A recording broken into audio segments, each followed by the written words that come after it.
Hey guys, Kevin Cage back with another daily cryptocurrency update. Welcome to the channel. Like and subscribe if you like what you see, and let's get right into the information today. One take, uncut. So, to kick things off, I'm actually going to start with this video clip of Christine Lagarde shared by a Thillionaire. Now, this is a clip, I believe, back from April of this year, but it is still relevant today. And be sure to stick around for the whole video. I do have some very important information to go to, and I have a lot of nuggets of information in the whole video. So please stick around. If I'm talking too slow, just put it on 2x speed. All right, so Christine Lagarde now, she is the actual current president of the ECB, the European Central Bank, and she's discussing central bank digital currencies. I know last year this topic of, all these CBDCs being adopted by central banks with their own digital currencies posed a threat, and it was going to be the new XRP killer. We've gone through FUD year after year, especially for anybody that's been around from, 2016, 2015, 2014. I'm sure you've seen your fair share as well. Now, if anything, this is just validating it. Whether even Ripple, both David Schwartz and a few others have said, yes, the greater adoption of CBDCs, central bank digital currencies, the greater the need for what XRP can potentially do for the XRP ecosystem, for bridging these gaps and creating interoperability with the key to all of this, ILP, Interledger Protocol. Remember, ILP can and is agnostic for value, and it can send anything.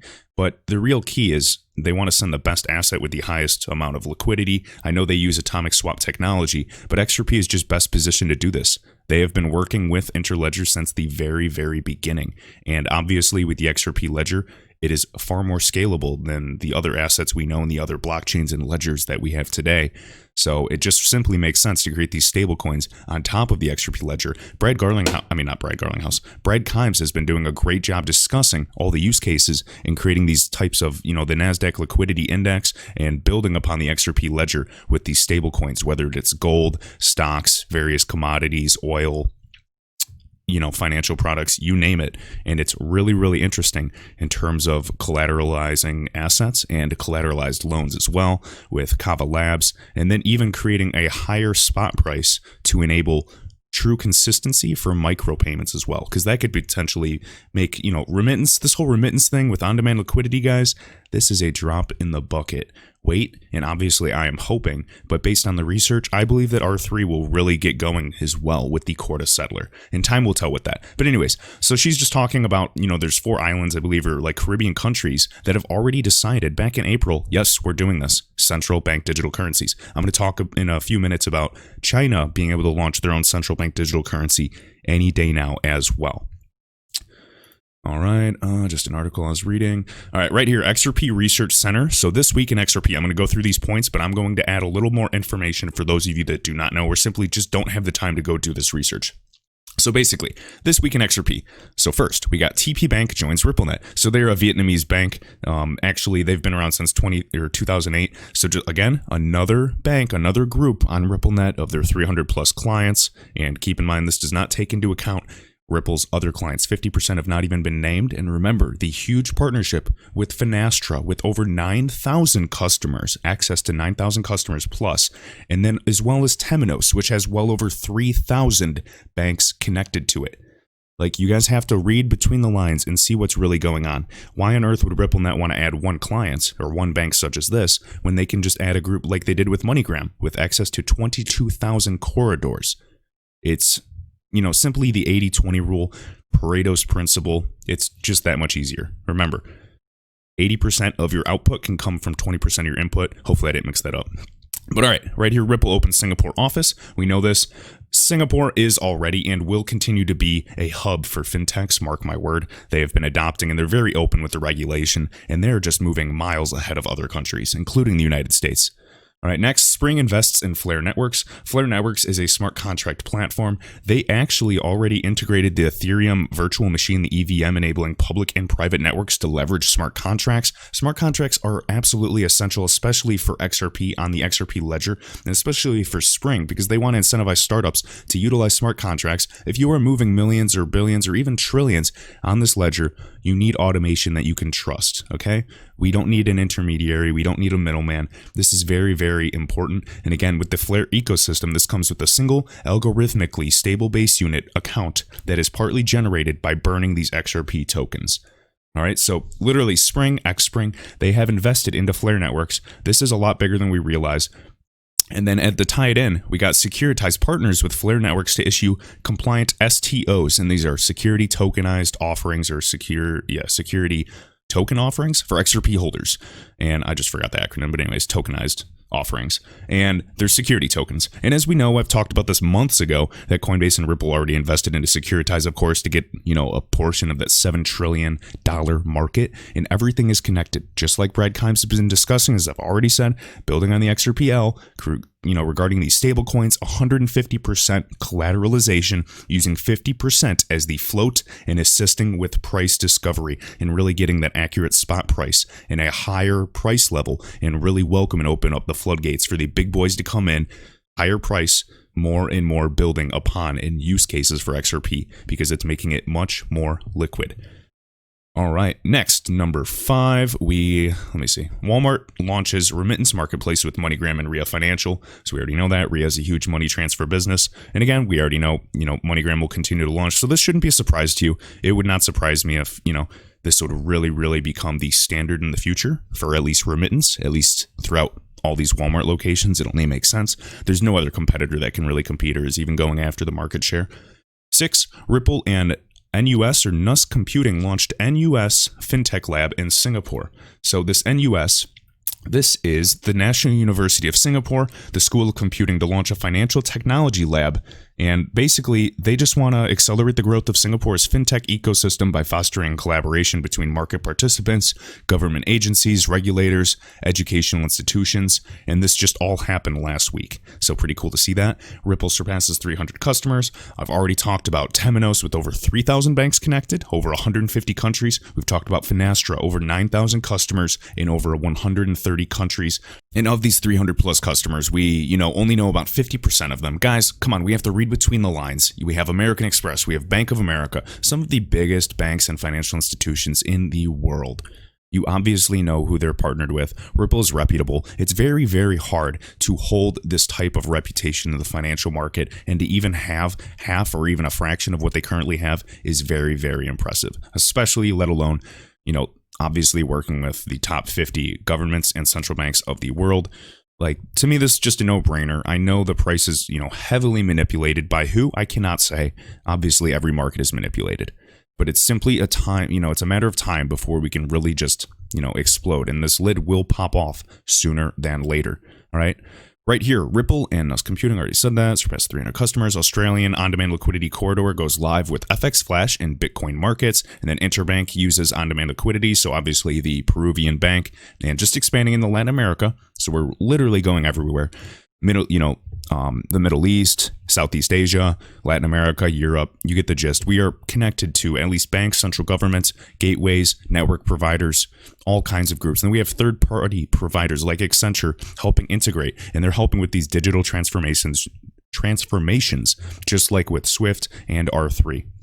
All right, then RippleNet Home unveiled. This is that cool central hub that allows other on-demand liquidity clients to interact and exchange between one another. And then lastly, we have the XRP meetup in Japan that took place. Whew. All right, man, I was going hard there. But all right, so that was a little week in review. Next, we got HODL style, so that's Monday. So this was earlier, a couple days ago. China government cryptocurrency may launch as soon as November 11th. So obviously, we haven't really heard too much regarding this. But keep in mind, China's central bank digital currency may be available sooner, according to Forbes. And there was a lot of speculation. This is speculation, so don't just run around and act like this is fact, that a lot of people are believing that some of these huge central bank digital currencies could potentially be built on top of the XRP ledger. That would be absolutely insane, but it wouldn't be entirely surprising, and it's not too good to be true, because the consensus mechanism of the XRP ledger is just far superior to anything available. It's been around for years and years and years, and it really does have the backing of necessary groups. And just like China, we have Brazil, we have Russia, we have India, we have and then even South Africa. So this BRICS, they're trying to get away from the SWIFT network. So what would be their best option? Well, obviously it's, the XRP ledger, and they can even build their own ecosystem. If they do not want to run through Ripple or R3, they can work because it's an open source platform. That's the cool thing about this. It's really going to democratize finance. So will they, build on the XRPL? Hey, it's anybody's guess, but best case, that would be amazing. And it's really making me wonder why all these groups are hoarding so much gold lately. And I even saw XRP Neo talking, I think it's safe to say that when central banks buying up gold while several countries may have been, outspoken about launching a cryptocurrency backed by gold are two related events.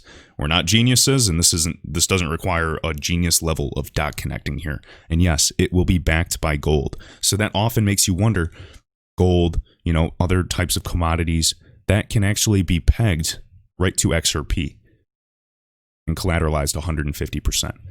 Like, guys, I personally see it. It's not hopium. I'll be fine in life whether XRP blows up or not, and it would just be complete upside. And yes, I am, heavily invested into this asset, especially where I see the US dollar is being very, very vulnerable in the next 6 months.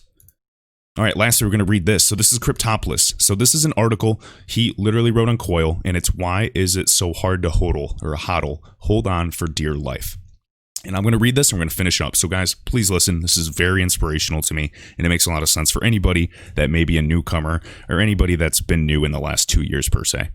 So right here, why it's so hard to hodl. So I say it both ways. All right. We've all done it. We buy some crypto, we hold it for days or weeks, then start wondering if we made a mistake. Even if you really believe in the crypto project, token, digital asset, whatever you want to call it, it's still hard to hold it for a few weeks, months, or even years without seeing any progress or price appreciation. Let's face it, holding long-term or hodling is tough. In the last few months, I've seen one crypto Twitter for uninitiated. Okay, so one crypto Twitterer, a person on crypto Twitter, after another, throwing their hands up and saying that they've sold all of their XRP, a digital asset they could no longer hold. There are just two digital assets that I own, Bitcoin and XRP. Despite the allure of other cryptos, I have never bought any other digital assets. 99% of my digital asset investment is in XRP. And, this is not financial advice. I'm just reading one man's opinion. He's been in the financial markets for 40 plus years, and I think he's just an absolute genius. All right, here, I bought Bitcoin because it has, in my opinion, first mover advantage and a recognizable name in crypto. It's a defensive investment against a worldwide catastrophic economic collapse. Also, my wife likes to trade it occasionally. It was not because I thought it would revolutionize or democratize the financial system. That's just because I said it. Eliminate bankers and become anything more than what it is, a liquid digital value. I bought XRP because it's fast, scalable, and can be used as an efficient, cost-effective solution to cross-border payments. It has, I believe, the most potential of any digital asset on the market today for many reasons. See my previous post for those reasons here. Just FYI, I also prefer owning XRP over holding fiat in my bank account. Despite the price fluctuations, I trust XRP more than the US dollar. The reason why is a topic for another post for another day. All right, guys, and I don't want to convince you, but I do want to read this. And this is just, to me, it just makes a lot of sense and it resonates with me personally. So I started buying XRP in September 2017 at 24 cents. Today, as I write this post, XRP is at 27 cents, just a mere 3 cents higher than when I purchased more than 2 years ago, and I bought some XRP as high as $2.10. It's hard to hold an asset, or is it hard to hold an asset that has almost no appreciation for 2 years? Yes. Is it hard to hold an asset that I receive no income from? Yes. Is it hard to hold an asset that does not move up despite a constant barrage of good, no, fantastic news nearly every single day? Yes. Have I ever had any doubts about the potential of XRP to reshape the financial landscape of global cross-border payments and take market share away from SWIFT? Never. And I'm right there with you, Cryptopolis. In the last few months, as mentioned, I've never seen one person after another sell their XRP, or I've seen one person after another sell their XRP. I have too, and I just have no sympathy. Like, for people that simply give up, I've only said only invest what you're, can afford to lose. This thing is not going to zero. It's either all or nothing, and I wholeheartedly don't think it's going to zero based off the utilization and adoption we're seeing, guys. It's either going to those skyrocket moon prices that you believe are potential and possible, with especially a multiplier effect when there could only be really 5 to 10 billion in circulation, or it's going to zero. And we're already seeing widespread adoption. We're seeing production contracts signed for the next several years. So do the math. All right, I've sold some XRP too, but never all. I sold some, about 16% of my XRP holdings, not because I don't trust it or don't think it has massive potential anymore. I sold because I put more USD into XRP than I thought I needed, but when the tax laws changed for 2018, my estimate of my personal tax obligations were off by a large margin, and when it came time to pay my income taxes in 2019, I needed some US dollars to sell some of my XRP to satisfy that obligation. Within the next 30 days, I'd purchased back all the XRP I sold in April. That's awesome. So that was an accounting error, not a throw up my hands event. For some, though, holding or hodling, I'm just going to say holding, though, digital assets in the long term, or holding is not so easy for for the reason outlined above. There's literally a light on my screen right now, so it's hard to see the sunlight. For every one of those who announce they have sold their digital assets in frustration over the lack of price appreciation, there are probably another 100 or so that just did the same thing without announcing it on crypto Twitter. Absolutely, there are network effects.